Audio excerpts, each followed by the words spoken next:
신고가에서의 조정은 과격할 수밖에 없습니다. 고점에서의 변동성이 좀 보여지는 구간이어서 이제 마음은 힘들 수 있는데 뭐 시장의 결이 바뀐 건 아직은 아닌 것 같다. 지금 FMC 이거 12월 10일 정해져 있는 날짜잖아요. 한 2, 3주 쉬셔도 되죠. 뭐 사실은 뭐 저희 매니저 같은 경우들도 보면 이런 구간이 있으면 비중 일단 축소해놓고 일단 좀 보자. 그런 과정을 거치거든요. 그러니까 강약 조절을 해줘야 된다라고 하면 지금 약간 약 조절을 해주면서 다음 대안을 뭘로 들어갈까? 그 정도의 이제 스위칭. 지금 여기서 그러면 다 팔고 나 아무것도 안 할래. 의 장은 아니라는 말씀. 가격 조정은 어느 정도 수급 털어내는 자금들은 다 지금 털릴 자금은 털려나가고 새 자금들은 들어오고 있다. 4천선에서. 여기에서 연말에 국민연금이 내년 사업 계획을 잡아야 되고 국내 투자 비중 상향 조정 이런 가능성 지금 언론상으로 보면 풍기죠. 지금 수급적으로는 정책적으로도 도움을 받고 있다라고 본다면 이번 장은 들어온다. 팔까 말까 고민될 때는 파는 게 맞습니다. 새로움이 없는 신선함이 좀 떨어지는 섹터는 일단은 챙기셔야 되고 안 움직인 섹터, 그다음에 지금 11월이니까 이제 내년의 기회가 새롭게 나타나는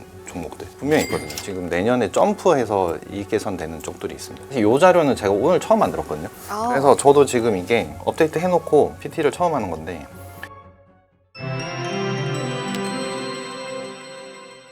가져오신 자료가 있긴 한데 일단은 좀 한국 증시 전반적으로 좀 어떻게 총평을 하시는지 간단히 들어보고 좀 자료 보도록 하겠습니다. 일단 뭐 사실 10월에 엄청 강하게 올랐고 지수가 20%짜리의 시장을 제공을 했으니까 그리고 지금 사실 11월 들어서 좀 조정이 나오고 있는 건데 뭐 각종 이슈들을 제기를 하면서 조정이 나오기 시작했고 하루하루 약간 좀 퐁당퐁당 느낌이죠 지금. 맞아요. 연속보다는 하루하루 퐁당퐁당 느낌. 그래서 이게 뭐 사실은 투심이 안 좋은 뉴스에도 바로 반응하고 그다음에 좋은 거에도 바로 반응한다는 거는 사실 그렇게 막 펀더멘털 이슈는 아니다. 이건 그냥 심리적으로 누군가는 지금 사고 싶고 누군가는 팔고 싶은 그 공방전의 그 선에 있다. 그래서 사실 뭐 저희가 좀 뭐 이래저래 전략적으로 얘기를 하다 보면 뭐 이러저러한 이유로 지금 이제 팔고 싶은 핑계를 댔고 조정이 나오는데 지지난주에 저희가 8%짜리 가격한 조정을 시장에서 얻어맞았고 그걸로 이제 가격 조정은 어느 정도 이격도 조정이라고 하죠 저희가. 그건 좀 지나가는 국면인 것 같고요. 그 뒤로 사실 V자 반등을 기대한다기보다는 기간 조정 좀 거치면서 다시 종목을 재정비하는 형태가 진행될 거다라는 거가 원래 저희가 지난주부터 좀 보던 건데 그거의 연장선이지 않냐라고 이제 그렇게 좀 보고 있고요. 사실 이제 과격하죠 지금. 왜냐하면 사실 신고가에서의 조정은 과격할 수밖에 없습니다. 그러니까 모두가 일단 다 수익이 난 상태고 난 종목을 팔고 싶을 때는 뭔가 좀 찝찝해서 팔고 싶을 때는 사실은 우리가 호가를 따지면서 팔진 않잖아요. 그냥 시장가로 매도를 때려버리는 거지. 그래서 그게 이제 좀 쏠리는 구간에서는 좀 가격하게 나오는 거고 그래도 그게 좀 분산되면 또 적당히 또 섹터 순환매가 동반되고 그러다가 또 가격 조정이 좀 소위 말해서 폭락이라기보다는 이격 조정이 어느 정도 거치고 나면 또 이제 자리가 맞아 떨어지고 모멘텀이 나오면 뭐 언제 그랬냐 바로 또 한 8%짜리 반등이 나오고 그런 것들이 지금 고점에서의 변동성이 좀 보여지는 구간이어서 이제 마음은 힘들 수 있는데 사실은 뭐 그렇게 결론적으로 시장이 바뀌었냐라고 하면 조정은 기간 조정은 거칠 수 있지만 뭐 시장의 결이 바뀐 건 아직은 아닌 것 같다. 그렇게 좀 생각을 하고 있습니다. 보통 이제 21선을 지금 계속 지키면서 한 2달 이상 올랐는데 오늘 이제 음봉으로 깨고 거래도 낮잖아. 이런 보통 사람들이 엄청나게 많이 쫄고 다음 선을 보게 되는데 이 정도에 그렇게 걱정할 필요 없다고 보시나요? 아직은 저는 그렇게까지는 그러니까 기본적으로 저희가 지난 10월 말 기준으로 봤을 때 저희도 이제 와 너무 세게 오르는데 약간 그리고 쉬지 않고 올라버리니까 이러면 어쩔 수 없이 또 이격 조정이 나와야 되고 그럼 우리가 이격도를 보통 이제 뭐 한 98, 97.5 이 정도 조정선이라고 하면 사실은 그 정선에서 우리가 얘기했던 게 이제 3,750, 3,800선 굳이 이제 숫자로 따지면 그 정도 선이었는데 그거를 지금 우리가 2주 전에 한번 싹 보고 오는 과정 그러니까 지난주였죠. 지난주에 보고 오는 과정을 봤기 때문에 그 정도 언저리에서만 이제 이격 조정이 계속 진행된다 하면 아직은 그 범위 내에 있기 때문에 그래서 아직은 좀 그렇게까지는 아니다라고 이제 판단을 하고요. 그러고 있습니다. 그러면 실제로 우리 지수는 지금 여러 가지 고점 변동성 말씀해 주셨는데 고점 변동성을 겪는 가운데 어디에 좀 위치해 있는지 마침 가져오신 차트가 좀 있어서요. 지금부터는 자료를 좀 보면서 한번 보도록 하겠습니다. 알겠습니다. 저도 지금 요즘에 사실 운용사 본부장들도 지금 설명이 되게 많거든요. 그러니까 그럴 것 같아요. 지금 되게 많이 쏠려서 연말까지 보통 연말 되면 이제 증권사 계시니까 아시겠지만 한 9월 말 10월 되면 이제 KPI 대충 끝나고 좀 소강 국면인데 올해는 지금 그런 거 없습니다. 그러니까 연말까지 계속 막 펀드가 설정되고 막 이런 과정인데 그래서 저도 어저께 막 저녁 때는 부산 갔다가 아침에 가서 좀 자료 만들고 뭐 이런 상황이 좀 됐는데 네. 일단 하나씩 좀 보시면 제가 지금 항상 계속 말씀드렸던 페이지는 이 두 가지였습니다. 이 페이지랑 이 페이지는 거의 3년째 제가 지금 쓰는 페이지라서 3년째 쓴다는 말은 사실 아직 안 바뀌고 있다, 이게 큰 결에서는 인 거고요. 이거는 나중에 한번 좀 업데이트를 드리고 네.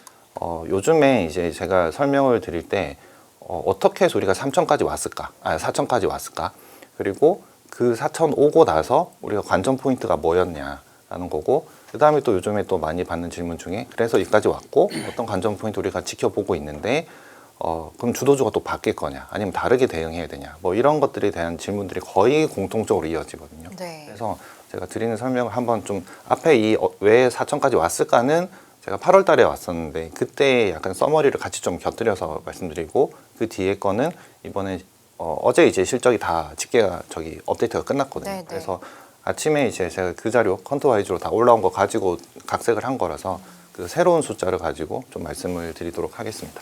그래서 지금 이제 지수가 여기까지 오는 과정에서 사실은 이제 저거였죠. 이제 앞에 이 두 가지는 저거였습니다. 한국에 어차피 지수가 3천, 4천, 5천 가서 우리가 주식을 한 적이 없었다.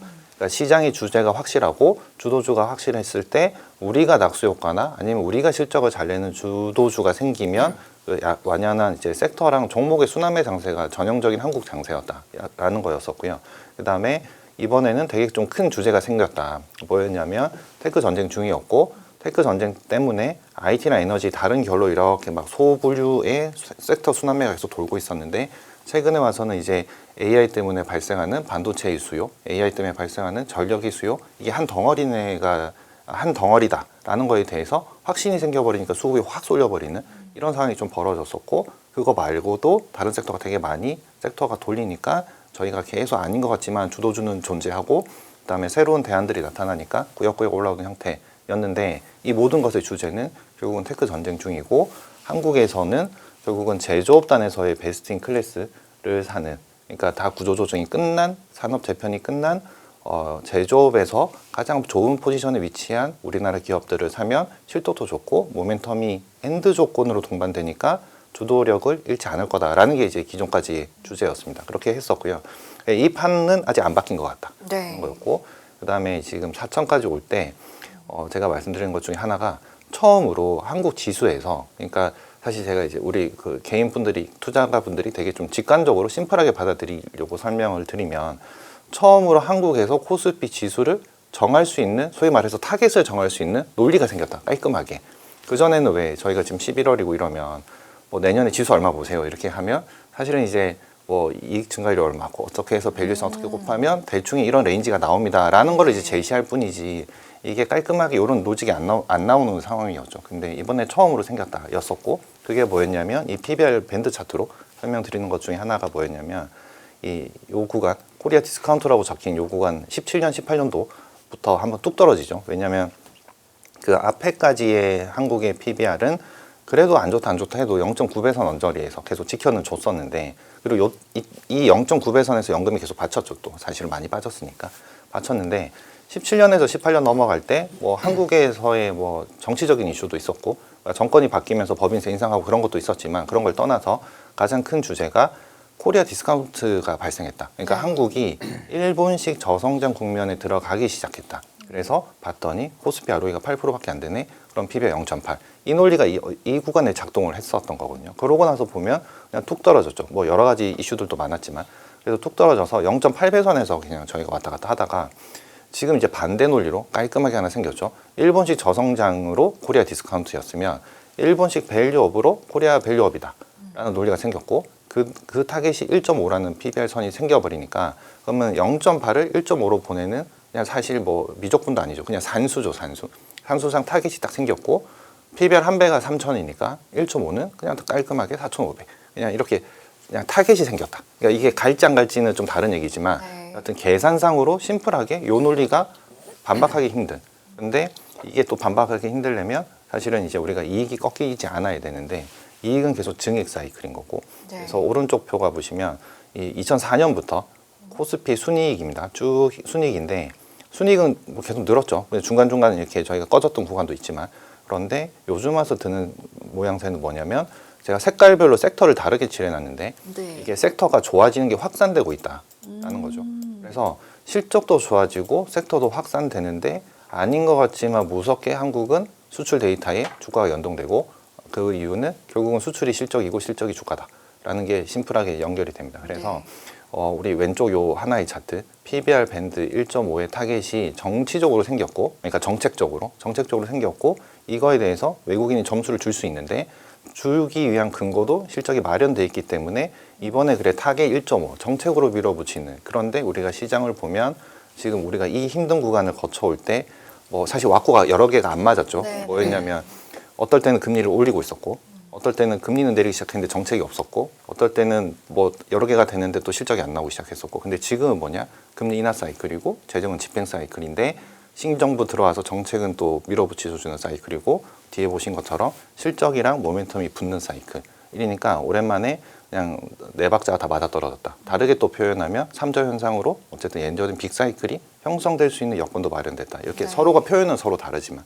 그래서 이런 것들이 오랜만에 조합이 만들어졌는데 요거에 대해서 밸류에이션을 저희가 싼 밸류에이션에서 높은 밸류에이션으로, 근데 그렇다고 뭐 1.5가 엄청 높냐라고 하면 또 표현에 따라서는 아닐 수 있거든요. 그냥 뭐 이 정도까지 나오고 정책적으로 일본에서 봤기 때문에 이 정도는 한번 해볼 만한 게임 아니냐라고 이제 할 수 있습니다. 그래서 처음으로 우리가 지수를 타겟을 정할 수 있으니까 이 가지고 그냥 꾸역꾸역하는 형태가 발생했다인데, 이거에 대해서 외국인이 점수를 줬죠. 그래서 근데 이거 넘어가기 전에 하나 여쭤보고 싶은 게, 왜 이제 상승장이 왔냐라고 했을 때 지금 보여주신 4개 차트에서 이제 찾아볼 수가 있는 거고, 정책과 함께 이제 같이 말씀하신 순익 이익 증가 사이클 같은 것들이 같이 간 거잖아요. 근데 보면은 색깔로 봤을 때도 IT가 상당 부분 차지하고 있고, 물론 조선이나 방산 전력계획도 따라와 주고 있긴 한데, 사실은 AI, IT 이런 걸로 끌고 간 게 있었는데 지금 최근에 이야기가 나오는 게 AI 버블에 대한 물론 의견이 다양하지만 그 이야기가 나오다 보니까 원래 아까 이제 고점에서의 변동성 말씀하신 것처럼 원래 이 정도 2개월 정도 급등이 왔으면 원래 한 2개월 정도는 마찬가지로 횡보할 수 있다, 조정받을 수 있다라는 의견도 있지만 AI 버블이 사실이면 지금 장이 괜찮은 거야라는 우려를 가지고 계신 분들도 있거든요. 그래서 이런 분들께 이런 의견에 대해서 해주실 수 있는 말씀은 어떤 게 있을까요? 뒤에 사실 그 숫자로 준비는 해놨는데, 그런가요?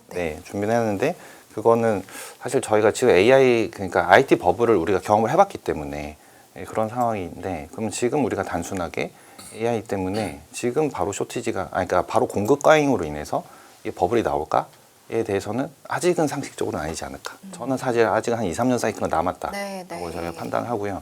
사실 실제 저희도 저도 하루 일과 중에 뭐 기업 미팅을 보통 한 3-4건, 그다음에 세미나 제가 이제 애널리스트 분들한테 받는 세미나 한 2건, 그래서 한 5건의 이제 주식 공부하는 시간을 계속 가지는데, 저희도 3분기 실적 이제 시즌이 끝났죠. 그래서 기업 미팅들이 저희한테 오죠. 이제 NDR 기간 중이니까. 그래서 만나보고, 그다음에 지난달에 그 저희가 여의도에서 그 큰 행사가 있었어요. 한국 무슨 투자 뭐 큰 행사 하면서 그때 이제 주제별로, 그러니까 조선, 방산, 원전, 변압기 이렇게 쭉 주제별로 대표 기업들 대표님들이 전부 다 오셔가지고 포럼의 형태로 이제 행사가 진행이 됐었거든요. 그때 이제 조선, 변압기 이쪽 모든 분들이 다 얘기를 하셨는데, 저는 그때 다 공통된 얘기를 하셨어요. 뭐냐면 아직 쇼티지가 아니다. 아직 쇼티지다. 계속 쇼티지다. 그럼 우리의 궁금증은 언제까지냐? 인 건데, 그때 이제 이제 변압기 회사의 대표님이 보여주신 장표가 그냥 저는 그게 그 한 장으로 끝났다. 그러니까 보여주신 거가 뭐였냐면, 뭐 사실 시장에서 존재하는 여러 가지 예측자는 많죠.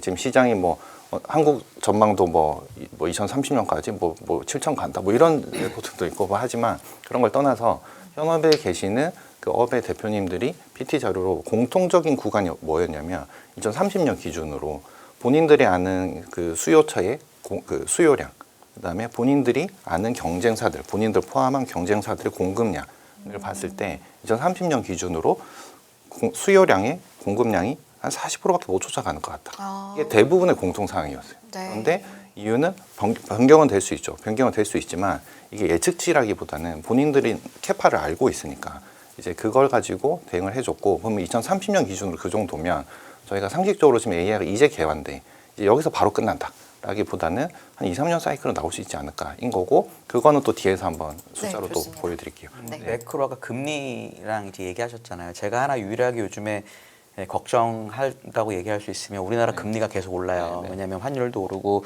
외국인이 채권 선물 엄청나게 네. 때리고 네. 그래서 지난주에도 그 얘기 무용출연하고 얘기 많이 했었는데 그럼 우리가 이제 3절하고 했던 것 중에 하나가 네.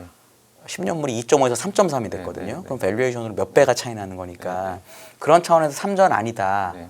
부담이 생겼다. P도 지금 네. P로 보면 되게 많이 올랐고 네. 1.5배 PBR을 보려면 ROE가 15% 돼야 되는데 그 정도 안 되니까 그런 차원에서 다 왔다라고 느끼는 건 어떻게 생각하세요?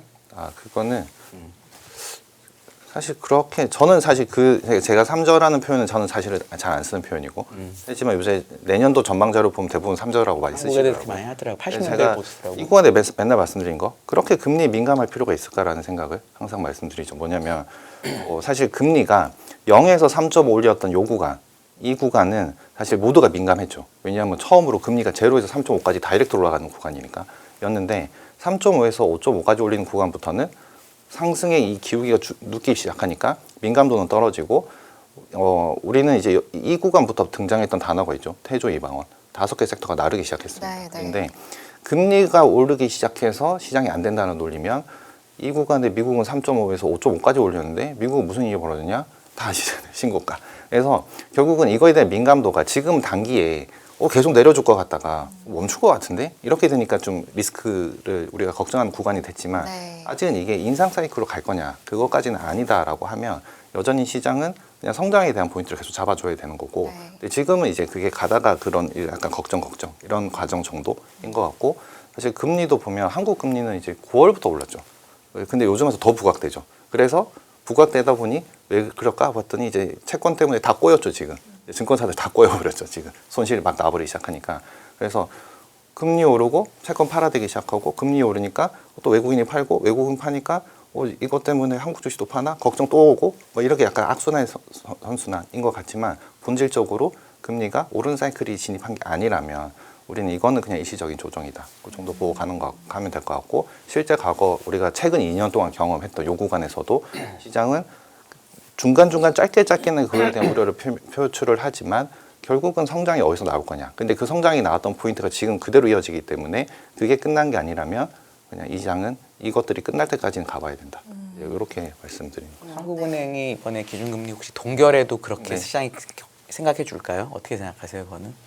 그게 유일한 이제 사람들의 걱정인 것 같던데. 네, 지금 그게 좀 강하게 지금 반영되고 있는 과정인 거고 사실 이 과정도 지금 조정은 이제 프라이싱 되고 있는 거 아닌가 싶어서 어차피 지금 그게 아까 얘기하신 네. 3,750 그건가요? 프라이싱되는 과정인가요? 그런 과정이라고 보는 거죠. 네. 올 수도 있고 안 올 수도 있죠. 이격 조정이 어떻게 될 건지 모르겠지만. 네, 알겠습니다.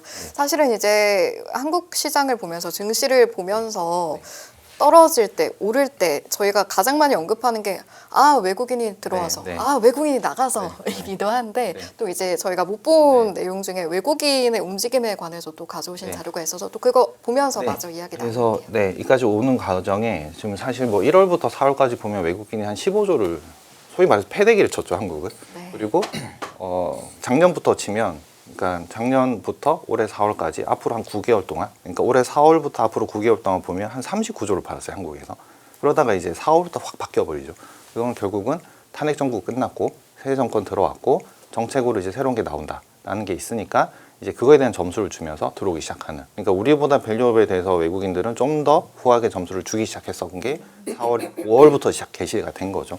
그래서 그 앞에서는 이제 첫 번째로 그런 정책적, 실적적인 거 이런 걸 말씀드렸고 뒤에서는 이제 외국인이 그래서 점수를 주기 시작했는데 네. 이 30.9가 뭐냐면 이제 저희가 외국인 지분율 기준으로 올해 봤던 최저점 이게 거의 뭐 20년 이후로 최저점 구간에 비슷하죠. 근데 이제 저희가 꽉 찬 상태에서 외국인이 한국 사줄 거야 라고 하면 무겁잖아요. 근데 그게 아니라 텅텅 비어져 있던 외국인들이 사주기 시작할 거야. 왜냐하면 밸류업의 점수를 주니까 라는 거고 그것 때문에 사실 많은 도움을 받고 지금 올라가죠. 네. 그리고 연말라서 요즘에 좀 파는 거는 사실 좀 전에 질문하셨던 그런 연장선에서 약간은 지금 그 이유로 일단 한번 끊고 가자.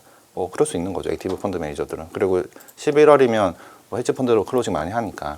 그래서 그 정도에 챙기는 정도. 그런데 이제 뭐 국내에서는 뭐 집값 때문에 금리를 못 내리네가 되니까 일단 우리나라 이슈는 하나 정해져 있는 거고 그다음에 엔화 약세도 있는 거고, 그다음에 미국에서 셧다운 때문에 이것저것 아직 꼬였네가 되니까 요것들이 지금 반영된 게 지금 약간 극단적인 거. 이 세 가지 중에 한두 개씩만 좀 풀려나가면 그러면 조금 완화되지 않을까? 근데 이건 좀 지켜봐줘야 되는 네. 상황이지만 여하튼 추세는 잡혀 있다.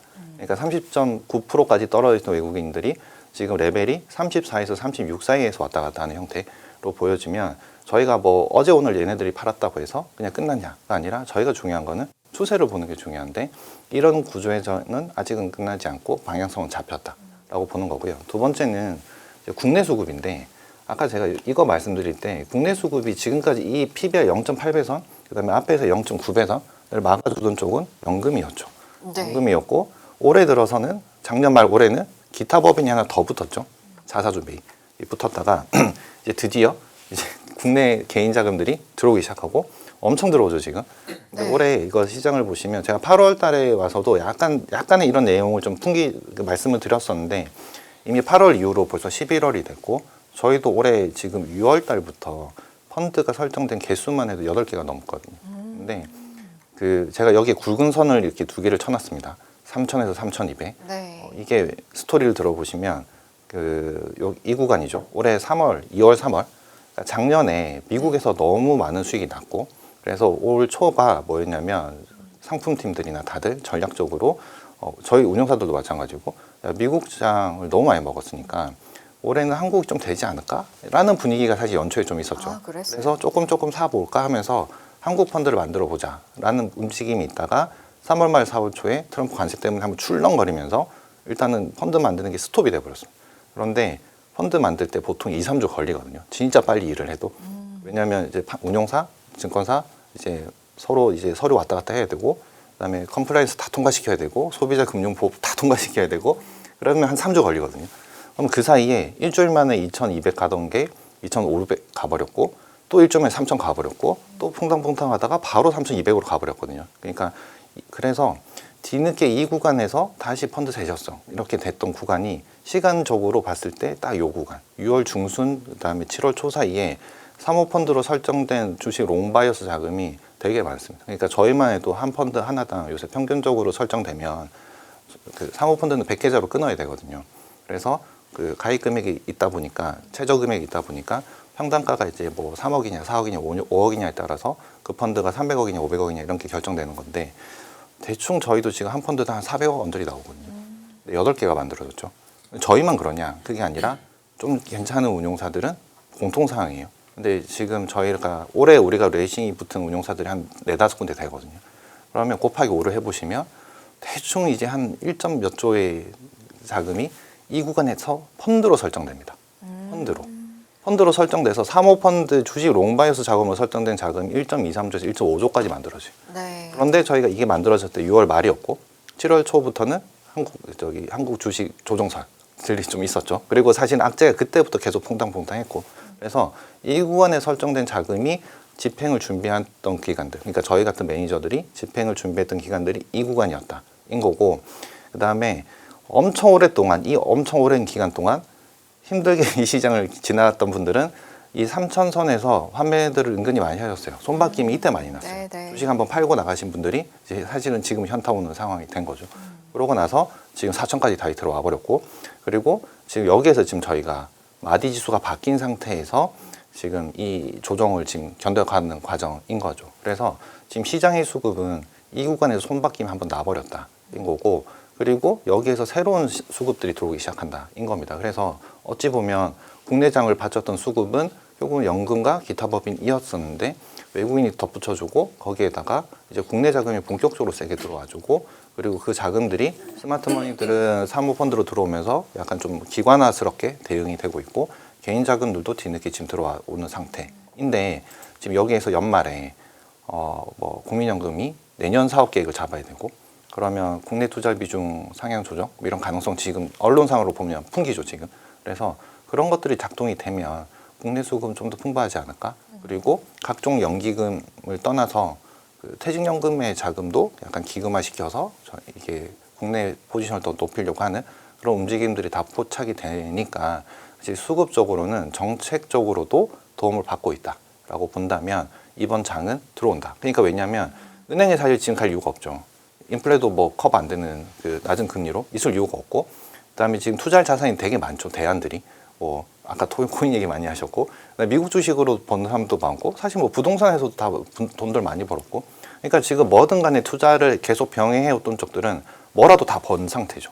그러면 어느 정도 가격 조정 나오는 자산 쪽으로는 쏠리게 돼 있는 거죠. 그래서 있는 상태입니다. 그래서 지금 첫 번째로 정책적으로 타깃을 정할 수 있는 환경이 만들어졌고, 실적은 확산되고, 그다음에 수급이 붙었다가 이제 지금까지 왔던 과정들이었죠. 그런데 지금 뭐였냐면 그러면서 이제 이 변동성 제공했던 요인들, 사실 7, 8, 9월이 약간 퐁당퐁당이었어요. 왜냐하면 딱 세 가지 이유. 하나는 첫 번째 관세, 두 번째는 페드, 세 번째는 이 한국으로 치면 상법 개정안 이후에 후속 조치, 이 세 가지였는데, 이게 결국은 보시면 같은 이유가 계속 퐁당퐁당이었는데 시간이 갈수록 이 강도는 줄어들었어요. 그러니까 이 요 구간이죠. 7월에서 8월, 8월에서 9월, 죄송합니다.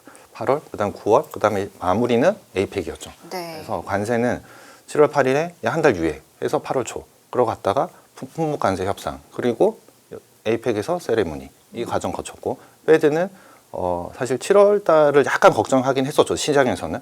근데 굳이 왜 7월을 걱정하지? 다들 그거였고, 잭슨홀에서 냄새 풍겨줬고, 9월에 내렸고 10월에 내려줬고, 그래서 이거는 일단락 됐는데, 이게 이제 다시 도돌이표처럼 12월에 데이터 못 봤다고 아무것도 안 하면 어떡하지? 약간 이런 걱정 생기는 건데, 그래서 아까 저는 이 추세가 바뀌지만 않은 거면 단기간에 조정의 거리인 거지, 이게 또 끝나고 뭐 이렇게 그 어나운스 해주는 내용들이 방향성이 뭐 엄청나게 뭐 우리가 올리겠다 이런 그런 것들이 아니면, 방향성만 흐트러지지 않으면 다시 잠재워질 수 있을 것 같다. 근데 이건 까봐야 하는 상태예요. 네, 이제 전문님 말씀을 들어보면 몇 가지 이제 주시해야 될 것들을 알려주시고, 그게 하나씩 확인이 되면은 그래도 상승 추세 자체는 유지가 될 것이다라고 보고 있는 게 느껴지는데, 그럼에도 불구하고 위험 신호가 되지 않을까라고 좀 주시하시면서 지켜보는 지표가 있다면 뭐가 있을까요?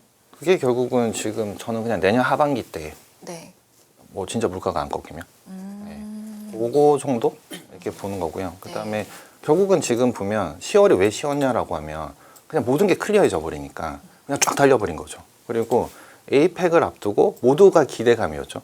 왜냐하면 7월, 8월, 9월에 이 세 가지 이슈들이 다 해소가 돼버렸거든요. 관세는 축소돼 버렸죠. 그다음에 상법 개정안은 우리가 양도소득세 확인해버렸고, 그다음에 11월에 국회 끝나면 세법 개정안 통과시키고, 배당소득 분리과세 뭐 25냐 뭐 27이냐 이지만 대충 지금 또 뉘앙스는 25%. 그러니까 원래 뭐 바뀐 거 없는 줄어드는 과정.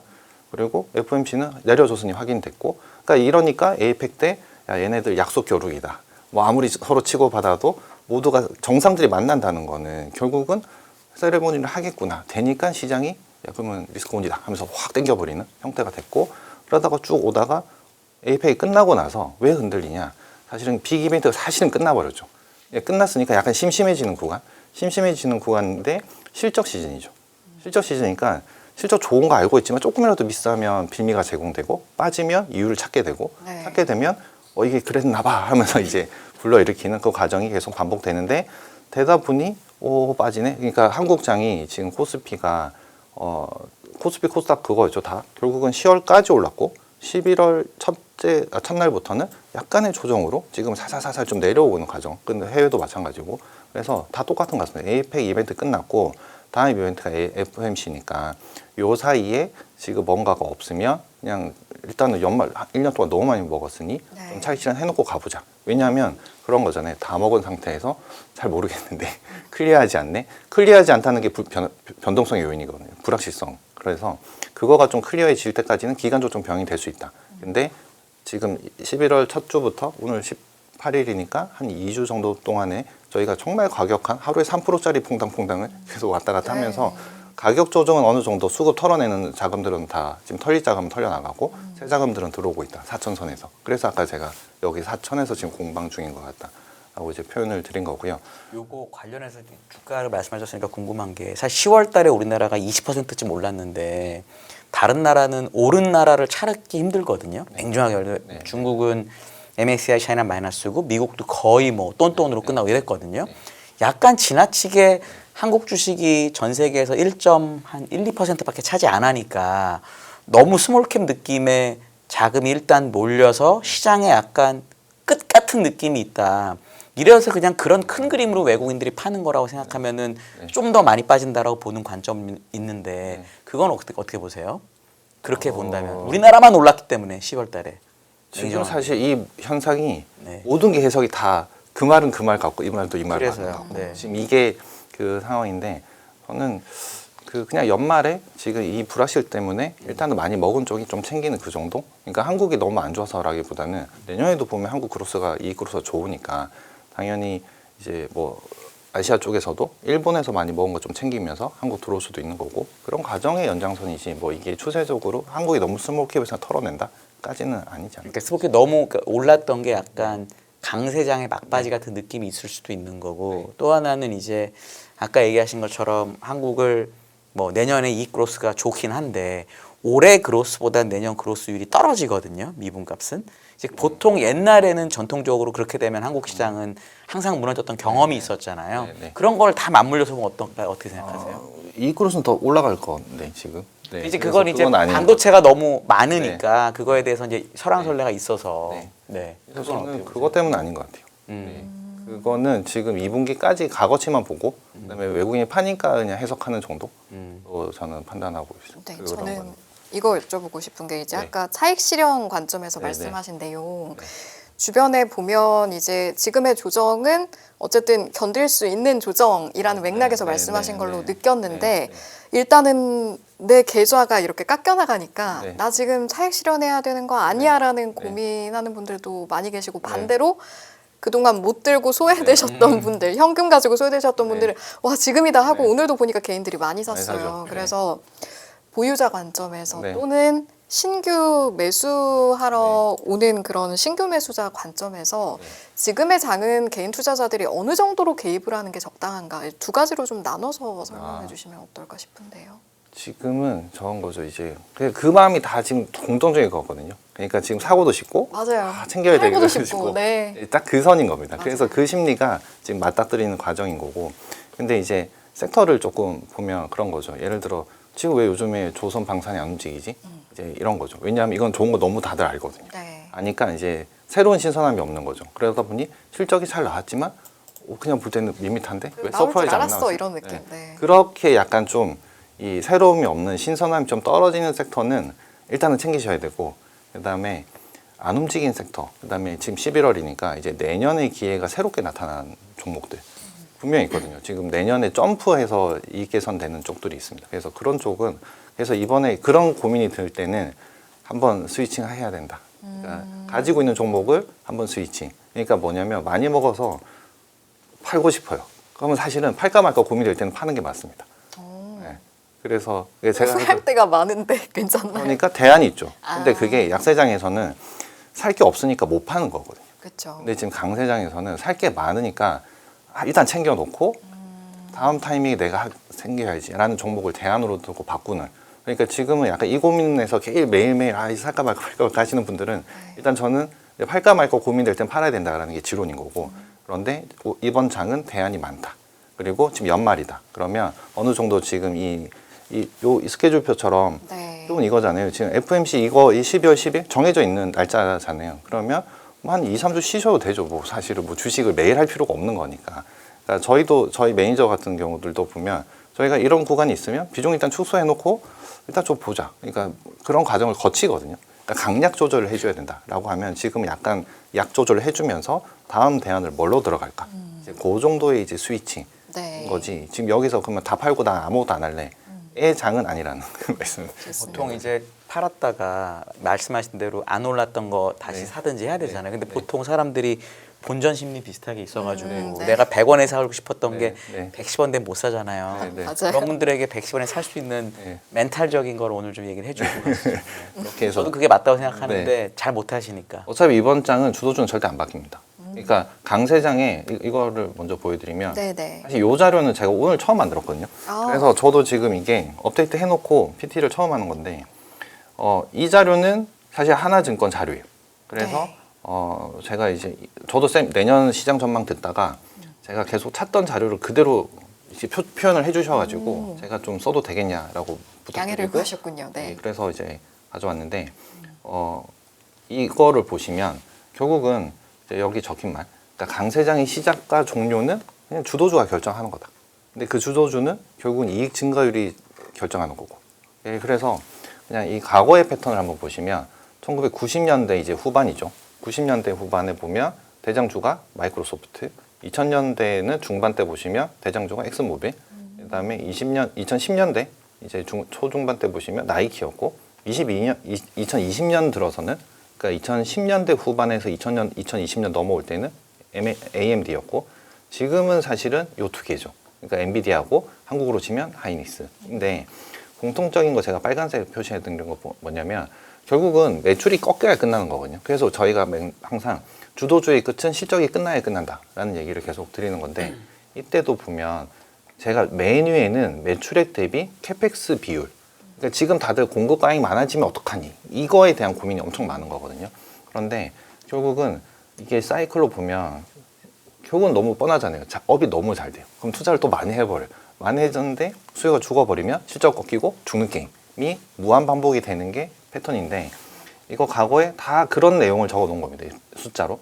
보시면 영업이익률 쭉 오르다가 영업이익 피크 찍고 나오니까 그다음부터는 주가 빠지기 시작하는. 그러니까 여기가 영업이익률, 주가 수익률 요 두 개만 대충 이 흐름만 보시면 흐름만 무조건 이게 100% 맞다는 아니지만 흐름만 보시면 이게 저희한테 주는 임플리케이션이 있는 거죠. 네. 그리고 뭐 엑슨모빌도 이 당시에 쭉 가다가 이제 매출 증가는 당연한 거고 근데 이익 개선까지 쭉 되다가 이익률이 떨어지기 시작하면 한 뭐 그 다음에 정도부터는 이제 딱 주가 박살나기 시작하는 그 패턴을 계속 보였고요. 그런데 엔비디아도 보시면 엔비디아는 일부러 15년 거부터 했는데 이거는 이제 요청해가지고 따로 받은 건데 캐펙스 증가율 쭉 위에 똑같이 표현해놨습니다. 그리고 엔비디아도 18년, 19년도에 보시면 결국은 이익률이 여기서 떨어지기 시작하는 구간이 나옵니다. 그리고 여기는 또 매출 증가율도 떨어져 버렸죠. 그러니까 주가 한번 딱 빠졌다 가고 뭐 이 구간도 마찬가지인데 지금 추정치로 보시면 뭐 위에 거는 하이닉스죠. 똑같아요. 이것도. 근데 추정치로 보시면 일단은 추정치상으로는 하이닉스도 일단 엔비디아부터 보시면 뭐 매출액 대비 캐펙스 비율은 사실 높지 않죠. 그냥 계속 뭐 2% 언저리에서 놀고 있고 그다음에 매출 증가율이야 계속 가는데 영업 이익률 자체가 계속 올라가죠. 지금 25, 26, 27 가는 거고 하이닉스도 이제 어차피 엔비디아의 주류 제조사가 하이닉스니까 하이닉스도 지금 추정치 기준 이거 다 이번 3분기 실적 발표되고 나서의 추정치들입니다. 보시면 매출 증가율 당연히 뻔하고 영업이익률도 보면 25년, 27년 사이가 일단 이렇게 빠지는 것처럼 잡혀 있죠 지금. 이거 분명히 가서 확인해야 됩니다. 이거 지금 답지는 아니에요. 아닌데 네. 45% 레벨이 53까지 올라가는 50을 넘어가는 구간이 내년인 거고 그러면 저희가 이 구간을 봤을 때 뭐 아까 제가 그 업계 대표님들이 추정하신 2030년 그다음에 각종 외사 자료들 뭐 2030년 그것까지 모르겠지만 그래도 2년 정도는 우리가 이 사이클이 안 끝나고 주도를 해주지 않을까. AI라는 그 큰 주제가. 그렇게 되면 우리가 그 사이에 무서운 일이 또 하나 더 있죠. 과거의 패턴으로 실패를 많이 했던 하이닉스의 매출액 대비 캐펙스 비율, 매출이 늘어서도 있지만 이 공급 조절 엄청 요즘에 타이트하게 잘하거든요. 그래서 수요보다 공급 증가율만 낮으면 계속 가격이 높아지는 이거를 이 업체들이 만들어낸다는 거죠. 네. 그리고 이제는 더 쉬워졌죠. 왜냐하면 과거에야 반도체 칩메이커가 10개가 있었지만 지금은 삼성전자, 하이닉스, 마이크론 3명이서 서로 단합은 아니겠지만 이거를 다 경험했고 살아남았던 업체들이니까 이 사이클업에 대해서 본인들이 강약 조정하는 거를 지금 경험치적으로 계속 표출해내고 있는 과정들이 되고 있기 때문에 그래도 우리가 이게 언제 끝날 거냐라고 하면 그래도 AI가 이제 개화되고 있고 그 다음에 이건 우리가 체감하고 있는 과정인 거고 이거에서 발생되는 다른 것들이 그래도 2, 3년간 사이클은 되지 않을까라고 된다면 이 AI 때문에 지금 실적 고점 아니야 이러지만 이거는 아직은 우리가 섣불리 판단할 수 있는 건 아닌 것 같다. 그런데 예상시 추정치 그 다음에 저희도 기업들을 계속 만나보고 하이닉스, 삼성전자를 계속 실적 때마다 만나지만 저희도 지난주에도 미팅했지만 톤이 계속 올라가거든요. 그러니까 너무 심플해요. 뭐냐면 AI 데이터 센터용의 공급은 이미 풀로 돌아가고 있다. 그런데 우리의 고객들도 그쪽에 대한 급한 불은 끈 것 같다. 투자는 계속 늘지만. 그런데 그러다 보니까 급한 불을 껐으니 이제 일반 데이터 센터용의 수요가 는다. 가는 거죠. 이거 다 모듈이 DDR5죠. 그러니까 가격이 이제 갑자기 스팟 가격 다 튀기 시작하는 거고 튀다가 보니 이제 공급이 딸리니까 결국은 지금 와서 보면 장기 공급 계약 맺어놓은 쪽들은 위너가 되는 거고 못 맺은 쪽은 못 구한다는 얘기가 나오기 시작하는 거죠. 이 사이클인데 이거를 저희가 지금 고점인가? 근데 주가가 빠져서 해석하면 시세 보고 판단하는 거고요. 숫자 보고 판단하면 그래도 우리가 이 과정에서 그래 오늘 조정 나왔으니까 숫자가 이런 건데 확인해 보면 우리가 끌고 갈 수 있지 않을까라는 게 제 생각이어서 지금 흔들리시는 분들은 그래도 이게 합리적이지 않냐라는 거죠. 저는 그냥 네. 이게 그리고 숫자를 하나 더 보시면 이게 오늘 아침에 다 업데이트한 건데 이 컨트와이즈가 이제 네. 어제 다 업데이트 됐죠. 3분기 실적 끝났으니까 일단은 섹터별로 이제 내년을 이제 먼저 보시면 어차피 이제 내년 거 봐야 되니까 네. 보시면 이게 요 왼쪽은 다 섹터입니다. 섹터 쪼개는 거고 뭐 인위로 쪼갠 거 없어요. 다 그냥 컨트와이즈로 다 펴 나온 네네. 대로. 그다음에 26년도 YOY 증가율, 이익의 증가율입니다. 영업이익 증가율 보시면 이 코스피 26년도가 지금 38.7로 잡혀 나오는데 이게 2분기 끝나고가 얼마였냐면 19.2였거든요.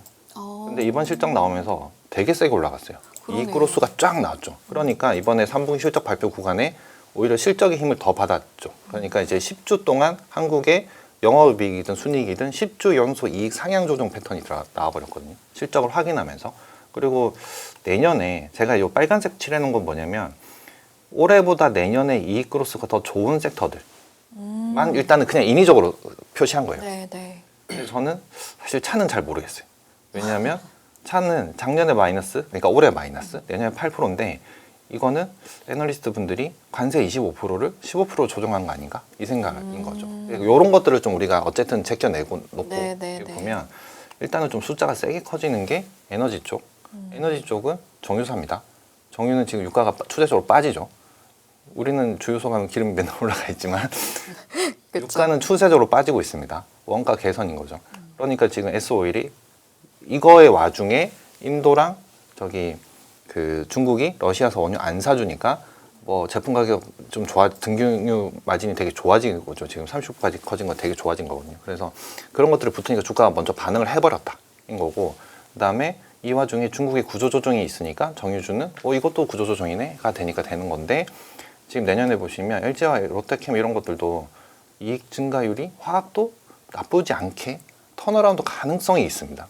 그러니까 이제 내년에는 이런 약간 전통의 시클도 조금 봐야 되지 않을까인 거고, 가장 큰 주제는 중국의 구조조정이 찐이다. 그래서 이제는 글로벌하게 정말 그 구조조정 받은 효과가 나타날 수도 있다. 이제 요거를 이제 봐야 되는 거고요. 그다음에 뭐 이런 섹터들 쭉 놓고 보면 철강, 뭐 건설 이건 잘 모르겠습니다. 근데 이렇게 쭉 나래비 세워놓고 오른쪽에 보면 이게 섹터별로 종목입니다. 종목으로 내년 이익 증가분의 기여도 1, 2, 3, 4, 5등인 건데, 이렇게 보면 노란색 칠해놓은 거는 지금 저희가 다 아는 주식들. 그러니까 지금까지 끌고 왔던 주도주들. 네. 그래서 얘네들이 실적이 꺾이냐? 안 꺾인다는 거죠. 그러면 주도주가 바뀌지 않는다라고 판단하는 거고, 하나만 아시면 되죠. 과한 밸류에이션으로 도달했을 때는 헤어컷을 해줘야 된다. 그러니까 이게 우리가 제조업입니다. 제조업. 2차전지 미디어 엔터야 무형의 자산으로 우리가 꿈을 주고 밸류에이션을 주는 거니까 예전에 많이 줬지만, 전통의 제조업은 지금 다 포워드 퍼 30배 탁탁 맞고 다 떨어집니다. 이유는 그 이상 못 주겠다는 거죠.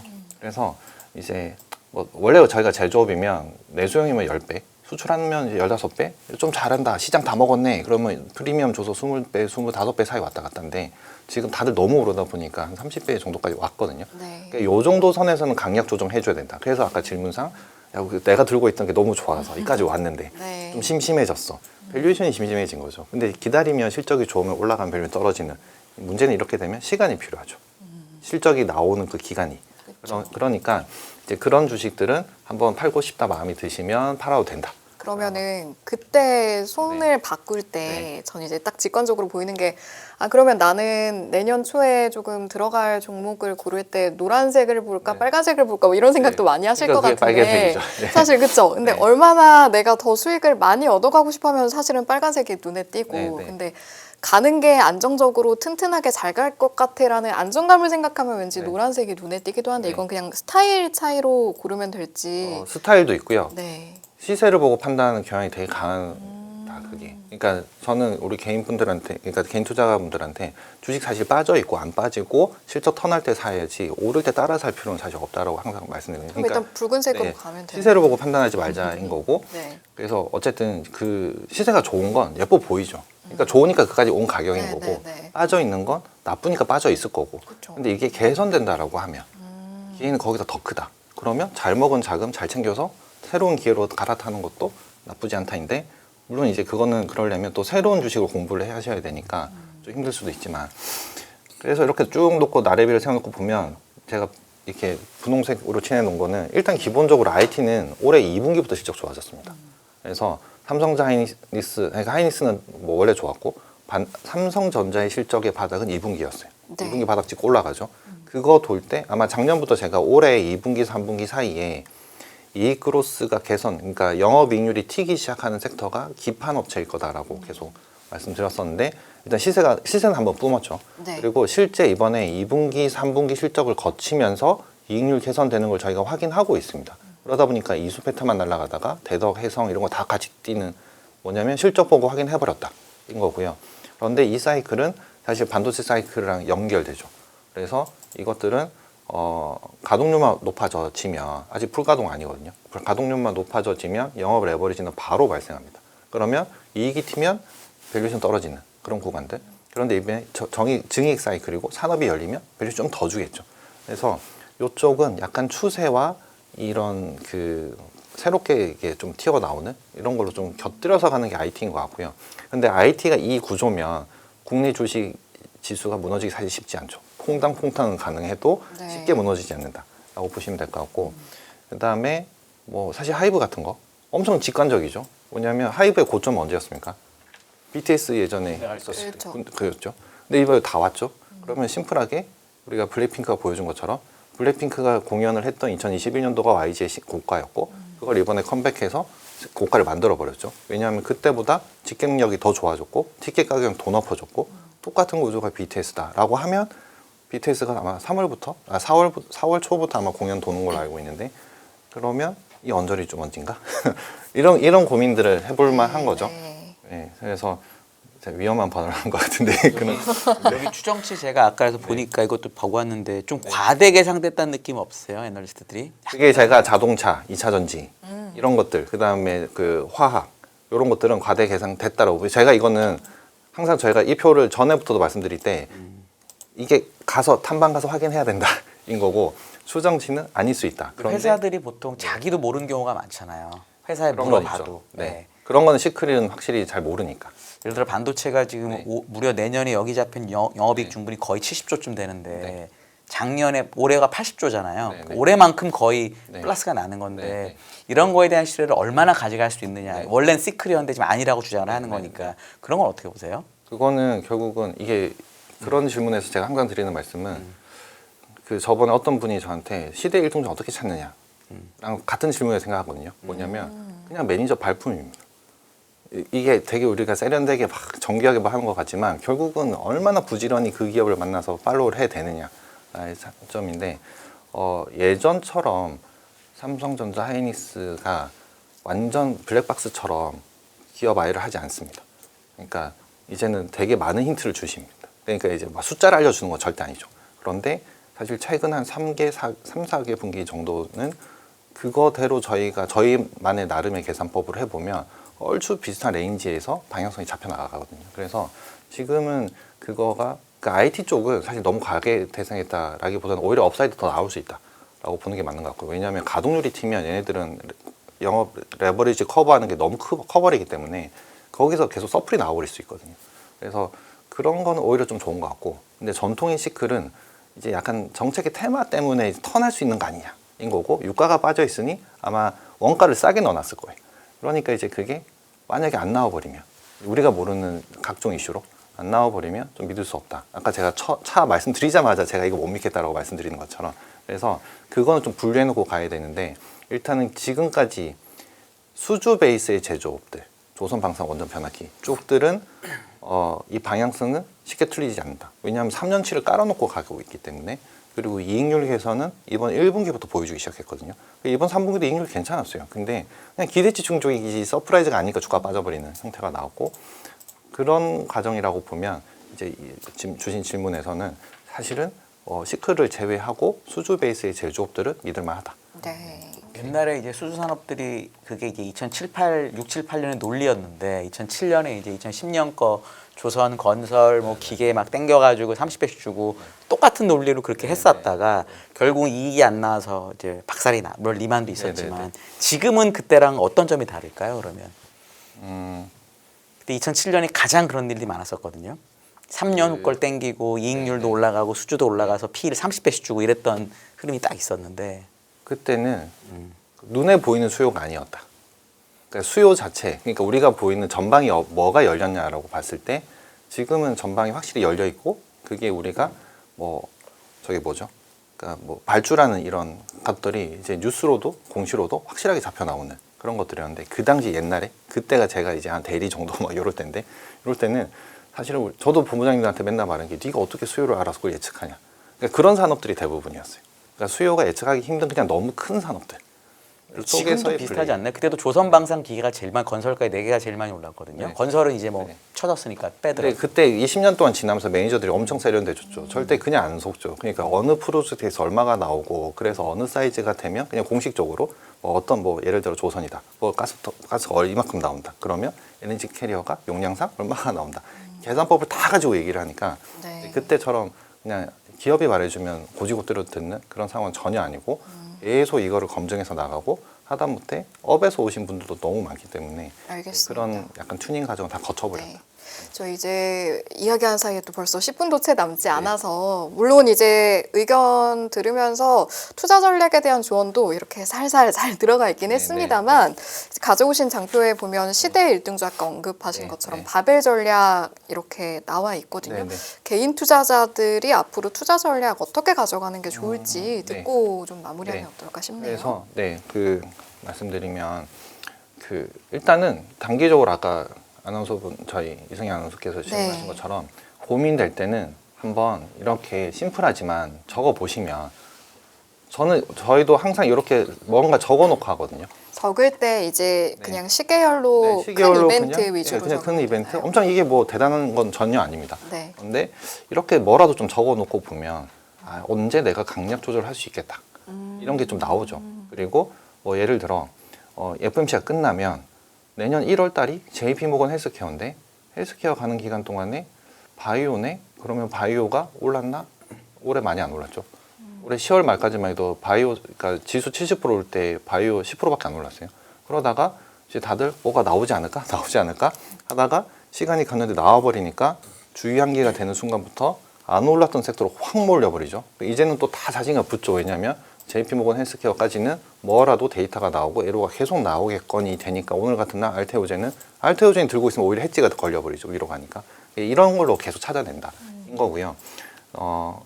그리고 분명히 제가 아까 계속 이런 거 장기 시계열로 숫자를 보면 방향성이 우리가 나오고 뭐에 근거해서 그러니까 많은 경제 뉴스나 이런 데서 보면 금리가 올라서 시장이 안 돼요. 막 이것보다는 금리가 올랐는데 왜 미국 장 날랐을까? 이런 약간 분자와 분모에서 분자가 아니라고 얘기할 때 분모는 왜 이럴까? 이런 고민들을 좀 해보시면 될 것 같고 그다음에 이 한국장에서 이것도 뭐 예전에 많이 보여드렸던 거지만 마무리로 드리면 코스피 개장 이래로 지금까지 차트인 거고 이때 보시면 한국장은 그냥 뭐 사실 저도 매니저 딱 지금 20년 했지만 요구안이었어요. 그냥 2,000에서 2,500 사이. 그러다가 이제 올해 막 신고가 나는 저도 이제 처음 가는 길이긴 있지만 저희는 사실 한국장에서는 주제를 잘 정했어야 됐다.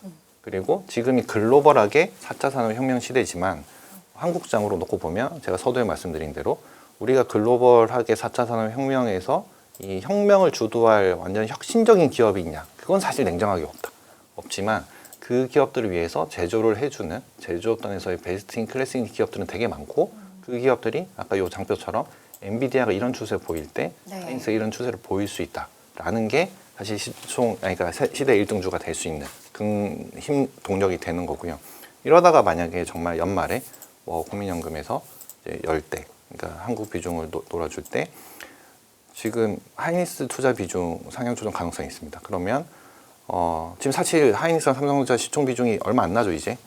정말 과거였으면 20%씩 차이 났던 애들이 이제 5%밖에 차이 안 납니다. 만약에 뒤집히면. 근데 기술 혁신으로 이 기업의 깃발을 맨 먼저 꽂아서 1등 기업이다 했을 때 시총 안 바뀐 적이 사실 없습니다. 시간의 문제지. 근데 그거가 이런 장기 시계열로 봤을 때 가능성이 있다라고 하면 그 주식이 내 판단에 그냥 이게 시대 일중주가 될 가능성이 높다라고 보시고 한번 길게 좀 끌고 가보시는 것도 뭐 나중에 투자가 정말 잘 성공되면 엄청난 기록으로 남겠죠. 이제 네. 그렇게 찾아가시는 게 맞지 않을까 싶습니다.